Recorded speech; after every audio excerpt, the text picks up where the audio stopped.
శ్రీశైలానికి వచ్చే భక్తులు మొదటగా ఈ స్వామివారిని దర్శించుకున్న తరువాతే మల్లికార్జున స్వామివారిని దర్శించుకుంటారు. ఆయనే సాక్షి గణపతి. అసలు ఈయనను సాక్షి గణపతి అని ఎందుకు పిలుస్తారు? ఈ వినాయకుడి విగ్రహం ఎందుకు అంత ప్రత్యేకం? ఇప్పుడు తెలుసుకుందాం. శ్రీశైలం ప్రధాన ఆలయానికి సుమారు 2 నుండి 3 కిలోమీటర్ల దూరంలో ఈ క్షేత్రం ఉంది. ఇక్కడి వినాయకుడి విగ్రహం చాలా ప్రత్యేకం. స్వామివారు ఒక చేతిలో గంట, మరో చేతిలో ఒక పుస్తకం మరియు కలం పట్టుకొని కనిపిస్తారు.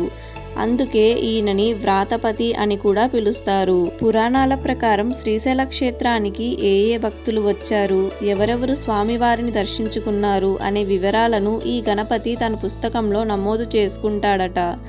ఆ తరువాత కైలాసంలో ఉన్న శివుడికి ఫలానా భక్తుడు మీ దర్శనానికి వచ్చాడు అని సాక్ష్యం చెప్తాడట. అందుకే ఈ స్వామికి సాక్షి గణపతి అనే పేరు వచ్చింది. ఇక్కడికి వచ్చే భక్తులు తమ పేరు, గోత్రనామాలను స్వామికి చెప్పుకొని మొక్కుకుంటారు. మీరు శ్రీశైలం వెళ్ళినప్పుడు సాక్షి గణపతిని దర్శించుకున్నారా? దర్శించుకుని ఉంటే మీ అనుభవాన్ని తప్పకుండా కామెంట్లో చెప్పండి. ఇలాంటి మరిన్ని పురాణ, చారిత్రక మరియు ఆధ్యాత్మిక కథల కోసం మన చిన్నూస్ హెరిటేజ్ హబ్ను సబ్స్క్రైబ్ చేసుకోండి.